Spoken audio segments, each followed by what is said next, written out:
con la presencia del doctor segundo Nicolás Seclan Santisteban. Él es médico endocrinólogo, es profesor emérito de la Universidad Peruana Cayetano Heredia y es el actual presidente de la Asociación Latinoamericana de Diabetes. El doctor segundo nos va a presentar el tema de la incidencia de diabetes tipo 1 y su relación con la carga genética. Estamos muy contentos de tenerte hoy, segundo, y sin más preámbulo, te damos el micrófono y adelante con tu presentación. Gracias. Muchas gracias, Omar y Daniel, por la oportunidad de poder presentar algunos datos sobre este tema, que es un tema bastante antiguo y que podría convertirse en una línea de investigación actualizada, porque la diabetes tipo 1, como todos sabemos, es una de las diabetes que, si bien es cierto, ha sido muy estudiado desde el punto de vista genético. Todavía no encontramos una solución y una prevención realmente para poder manejar ese tema. Y la parte genética creo que todavía permite de alguna manera poder modular conociendo eh, quiénes son los genes o polimorfismos que producen la enfermedad y poder tener una idea de cómo enfocar su futura prevención. Eh, Quiero primero empezar poniendo esa diapositiva en la cual el atlas de la última edición que hizo la Federación Internacional de Diabetes, después de la pandemia estima pues que tenemos una población bastante alta de pacientes con diabetes, mayor de 500, y se espera para 2030 que supere los 700 millones de adultos con pacientes con diabetes en general. Y dentro de ello, esta edición define de que más de 1.200.000 millones de niños y adolescentes viven con diabetes tipo 1 y más de la mitad son menores de 15 años. Eso quiere decir que es un grupo bastante eh, importante de poder estudiar, porque estamos hablando de los futuros adultos, ¿no? De los niños, los jóvenes que tienen esta enfermedad en esas etapas muy sensibles. Eh, este gráfico del doctor George Eisenberg, que la publicó en New England Journal en el 86 y con el cual tuve la gran suerte de compartir unos meses en la clínica Yodlin, es el cuadro clave para poder entender esta enfermedad. Es un cuadro que empieza definiendo de que eh, la persona que tiene la diabetes tipo 1 tiene una carga genética muy importante con genes de riesgo y genes de protección, que básicamente están ubicados en el sistema de histocompatibilidad HLA, y que a partir de un factor ambiental que generalmente es una carga viral, por ejemplo, Coxsackie, paperas, eh,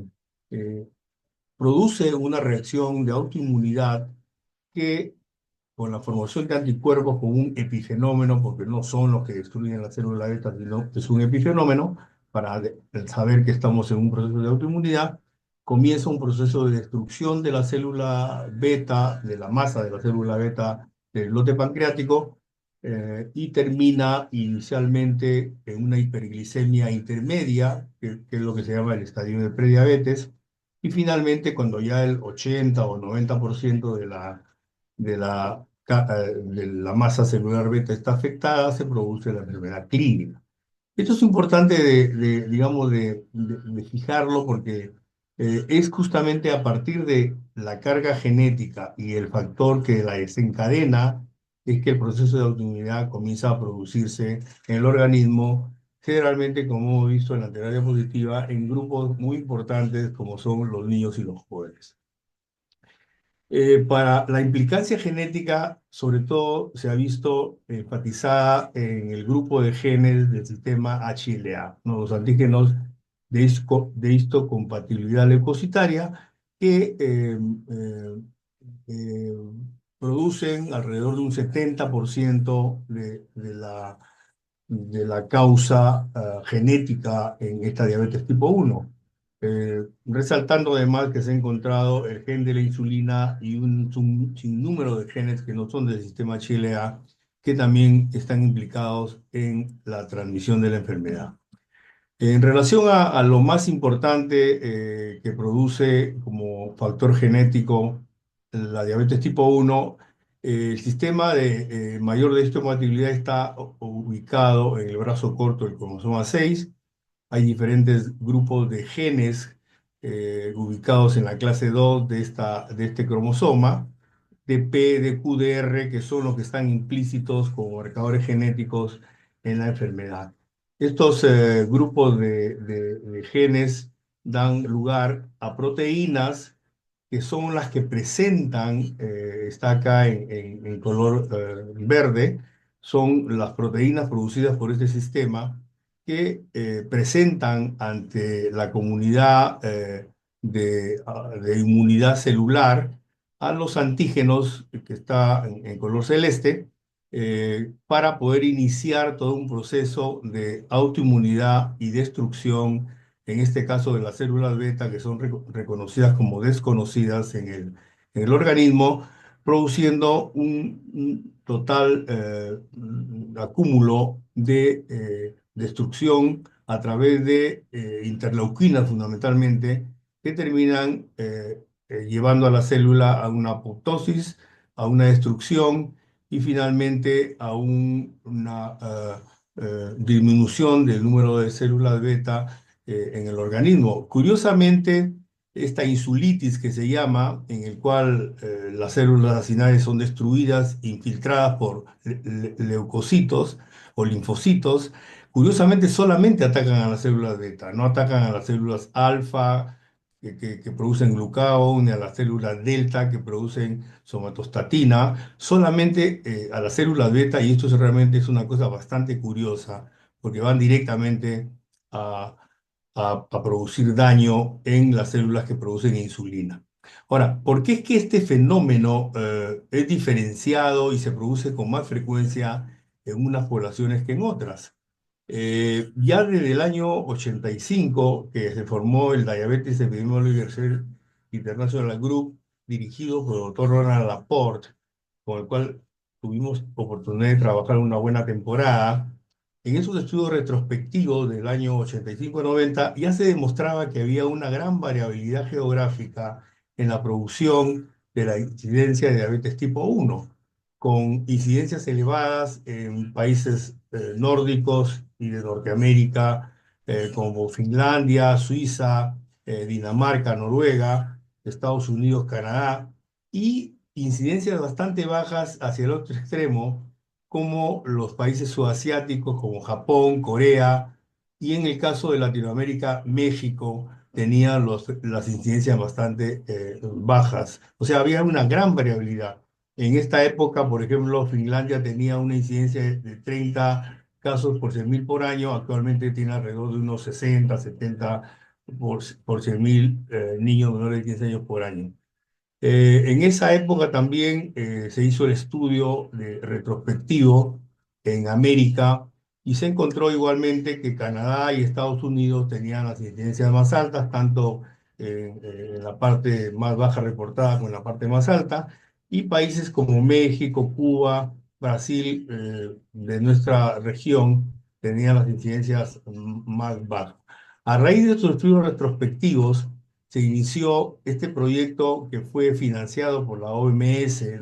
llamado Diamond, que durante 10 años hizo un seguimiento prospectivo de la incidencia de diabetes tipo 1. Participamos prácticamente alrededor de 100 países, tanto en Latinoamérica, Norteamérica, como en Europa, Asia. Acá, bueno, acá están los nombres de los responsables. Yo estuve dirigiendo la parte de Perú en Lima, y la idea del proyecto era monitorear la incidencia de esta enfermedad hasta el año 2000, o sea, un seguimiento de 10 años de manera prospectiva, con la idea de tener una base de estudios estandarizados, evaluar la mortalidad, evaluar los servicios de salud y los costos y establecer programas de entrenamiento. Lamentablemente solamente se pudo lograr este primer objetivo de monitorear la incidencia y son los resultados que le voy a presentar. El proyecto era sumamente simple, como deberían ser siempre los proyectos de investigación que se quieren, sobre todo, hacer desde el punto de vista epidemiológico. La idea era tratar de registrar casos nuevos en un periodo de tiempo sobre una población de riesgo, ¿no? La población de riesgo en este caso eran jóvenes o niños menores de 15 años en el momento del diagnóstico de diabetes tipo 1, que se asegurara que estuvieran usando insulina y para ello se tenía la evidencia del médico tratante con diagnóstico de diabetes y que fueran, sobre todo para el proyecto residente, de una población definida para poder saber que realmente las diferencias que habían entre poblaciones. Este estudio tuvo una característica interesante porque hubo dos fuentes de registro para poder asegurar la data que era realmente real, ¿no? Por un lado, algunos utilizaron los pacientes diagnosticados en hospitales mediante las historias clínicas, que fue el caso nuestro. Y otros utilizaban las prescripciones de insulina durante en determinada cantidad de tiempo. Y los registros de fuente secundaria eran las encuestas de las escuelas para poder captar pacientes con diabetes tipo 1 o las evaluaciones de pacientes diabéticos que tenían también inscritos este tipo de pacientes. Se utilizó una fórmula que el doctor Laporte rescató, que era para enfermedades que tenían una muy baja incidencia. No fue la fórmula del método captura-recaptura, en el cual a través de las dos fuentes que se utilizaban para el estudio, se encontraba individuos que tenían en común su presencia en ambas fuentes y se utilizaba una fórmula con un número estimado en el cual se utilizaba el número de la fuente en el cual se encontraban los pacientes y finalmente a través de una varianza se encontraba un número estimado de pacientes con un índice de confiabilidad. Nosotros en Perú, y esto es para poner el ejemplo en el cual hicimos el estudio, utilizamos como fuente primaria los 15 hospitales importantes que había en Lima y que existen en Lima, que tenían emergencia, que tenían servicios de endocrinología o de pediatría, y utilizamos como fuente secundaria las evaluaciones de pacientes que existen hasta esta época, y el estudio lo hicimos del 85 al 94. En total encontramos 111 casos, una cantidad muy escasa, que están distribuidos en los años que ustedes ven aquí, eh, y que dieron lugar a una incidencia promedio de 0,4, bastante baja para los efectos del estudio, y con una certeza de un 85% que lo daba la fórmula utilizada. La incidencia, como ven ustedes en esta curva, era todo menores de uno, o sea, teníamos menos de un caso por 100.000 por año en niños menores de 15 años durante los 10 años de seguimiento,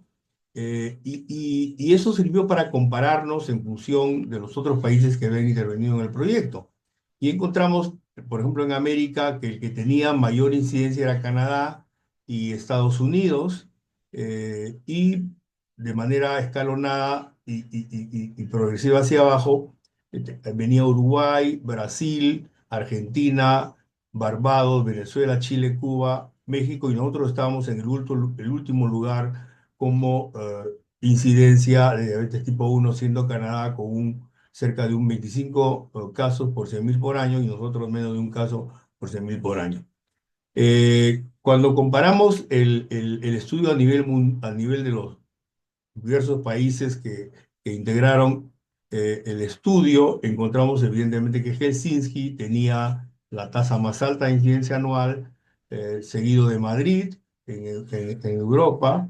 Buenos Aires, Santiago, y tanto junto con Yokohama en Japón, Lima tenía la incidencia más baja del estudio. Esto fue publicado inicialmente en el 93 por Carbonen y luego revisado en el año 2000, en el cual se certificó que realmente era una fuente bastante, digamos, real de un protocolo que se había seguido al pie de la letra en todos los centros. Eh, Junto con ello, diferentes estudios realizados en grupos raciales encontraron sobre todo estudiando el sistema HLA, que como dije inicialmente, explicaba el 70% de la influencia genética de diabetes tipo 1, encontraron que había genotipos de alto riesgo, sobre todo en raza caucásica, ¿no? Los que están en rojo eran los genotipos de alto riesgo que transmitían la enfermedad en la raza caucásica. Y había también genotipos protectores, como los que están ustedes viendo en la pantalla de color verde, que tenían en la raza caucásica una cantidad mucho menor y que prevalecía los genotipos de alto riesgo para la transmisión de la enfermedad. Este hallazgo fue interpretado teóricamente de la siguiente manera. Si ven ustedes en este mapamundi, los países sudasiáticos como Japón, Corea, China, tenían una incidencia sumamente baja, similar a la que encontramos en el mismo estudio en México, en Perú, quizás en Chile también. eh, y la explicación que se hizo en relación a estos hallazgos similares era de que en el Pleistoceno, en la época de la Edad de Hielo, había un corredor entre Europa y América que se llamaba el Estrecho de Bering, en el cual los sudasiáticos habían hecho una especie de migración hacia Norteamérica a través de un estrecho que luego desapareció cuando subió los niveles de agua y hubo un deshielo, subió el nivel del mar, desapareció el estrecho, pero en un periodo en el cual el estrecho eh, funcionaba, había habido una migración del grupo subasiático hacia América y había habido luego una formación de diferentes culturas subasiáticas que bajaban hacia México y luego hacia Sudamérica. Luego, históricamente hubo una inmigración primero española hacia América. eh, México y Perú fueron las ciudades más importantes en los cuales, los países, perdón, más importantes en los cuales hubo esta migración. Y luego la migración inglesa que llegó a Estados Unidos. ¿Por qué digo esto? Porque en Estados Unidos, por ejemplo, los ingleses, que fueron los que formaron o fundaron Estados Unidos, prácticamente no tuvieron ningún tipo de relación en cuanto a mezcla genética con los grupos indígenas de Estados Unidos. Más bien los desaparecieron y quedaron muy pocos indígenas. Mientras que México y Perú, la inmigración europea española sí tuvo una gran mezcla con el grupo peruano y con el grupo mexicano. Dice los historiadores, si lo pueden revisar, que fue la mezcla más grande que hubo en el siglo XV en cuanto a grupos raciales. Y esto explica en parte por qué la predominancia de la migración inicial sudasiática, a pesar de la mezcla que hubo con la raza caucásica, explicaba la poca incidencia que hubo en estos países, a diferencia de Estados Unidos, en la cual no hubo mezcla racial y solamente quedó la raza caucásica. Esta teoría, que realmente ha sido una teoría que ustedes la pueden revisar a través de qué cosa significó el estrecho de Bering, la edad de hielo y la migración sudasiática, es lo que explica en parte por qué en países como los nuestros todavía la predominancia de la raza sudasiática sobre la raza caucásica explica las bajas incidencias que tenemos de diabetes tipo 1, porque siendo la carga genética caucásica lo más importante para explicar la transmisión de la diabetes tipo 1, la mezcla que hubo con la raza sudasiática en nuestra región, podría explicar en parte por qué nosotros, como teniendo una base sudasiática y de mucho más largos años que la raza caucásica, pudiéramos tener este tipo de incidencia. Y efectivamente, esto es una gráfica que he conseguido también de Wikipedia, en el cual efectivamente existió el estrecho de Bering, que después que más o menos estaba a la altura entre Rusia y Estados Unidos en esa época, y luego desapareció cuando hubo los glaciares se derritieron y el mar subió y desapareció este techo que en un principio utilizaron los sudasiáticos para pasar hacia nuestra región. Y esta es una foto que me tomé con los niños que están en el norte del Perú, en Chiclayo, muy cerca al Ecuador. Y miren ustedes, los niños diabéticos tipo 1 tienen rasgos que son rasgos medios achinados. Y yo que soy del norte de Chiclayo, cuando me meto a mi tierra al fondo, veo que mis congéneres son realmente medios achinados, o sea, tienen rasgos un poco subasiáticos, ¿no? Para que vean, y también evidentemente hay rasgos caucásicos, ¿no? Pero todavía estos niños que ven ustedes ahí en la pantalla tienen rasgos realmente más de tipo subasiático que rasgos caucásicos. Entonces, estudios como el que están viendo en la pantalla un poco que avalan lo que estoy diciendo, ¿no? Este es un estudio que hizo, que hizo el doctor Castaño en Bilbao, raza caucásica, en el cual demostró que los marcadores genéticos de R3 y DR4, HLA, DQ2 y DQ8 son los que dan riesgo en rojo en la población con diabetes, pero que tienen una gran penetrancia también en la población normal que están en color azul. Y nosotros, en los amerindios peruanos, que es un estudio que hice también junto con el grupo español, tenemos alelos de riesgo que no están presentes en nuestra población. Alelos de riesgos que están presentes en la población caucásica, pero que no están presentes en la población peruana. Pero además tenemos alelos de protección bastante altos, como el DRB1 043 y los que siguen, que están en una proporción bastante altas en Perú y que son muy escasos en raza caucásica.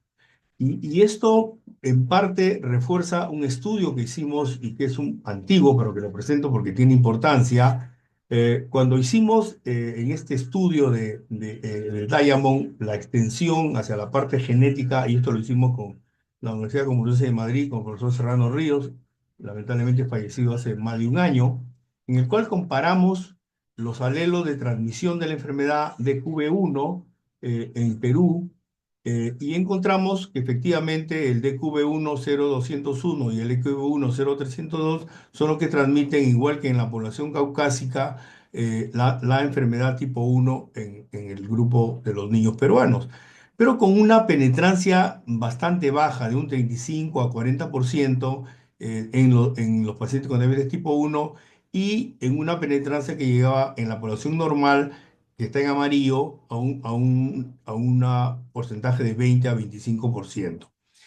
Cuando comparamos este mismo alelo en cuanto a su penetrancia con los diferentes países que intervinieron en el estudio, encontramos que en Perú, tanto el paciente con diabetes en azul como los controles tenían una penetrancia mucho menor de este gen diabetogénico comparado con Chile, comparado con Argentina y comparado con España, que tenía una penetrancia mucho más alta que llegaba en Chile, por ejemplo, hasta un 60%, en España hasta un 55%,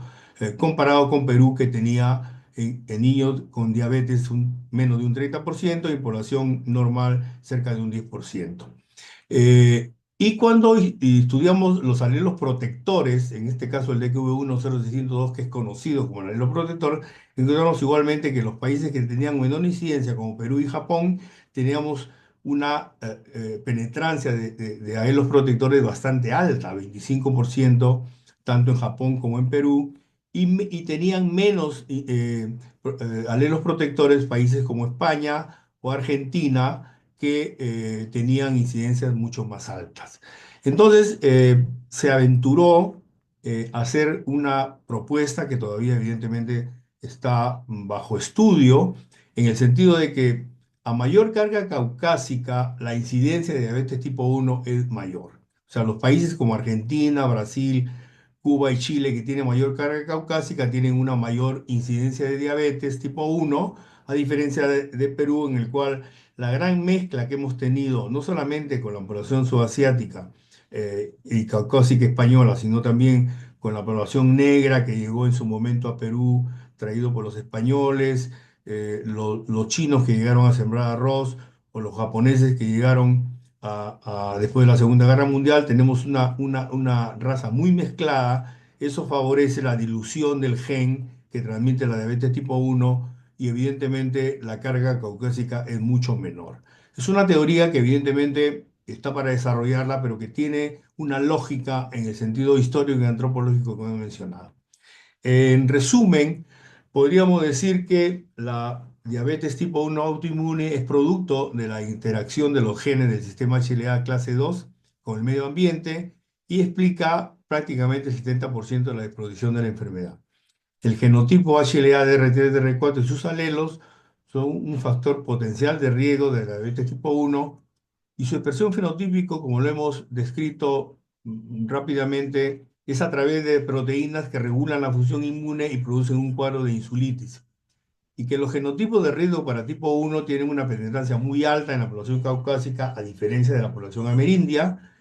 y que más bien los genotipos protectores de la diabetes tipo 1 tienen una penetrancia muy alta en la población amerindia y muy baja en la población caucásica. Y que el proceso de mestizaje en América Latina ha favorecido una menor incidencia de tipo 1 en inversa relación con la carga genética caucásica. Esto realmente es diría yo, estudios preliminares que actualmente los estamos actualizando, pero que da una línea de investigación interesante en la medida que nosotros como población latinoamericana somos una mezcla de todas las sangres, como lo dijo Arguedas, un, un- un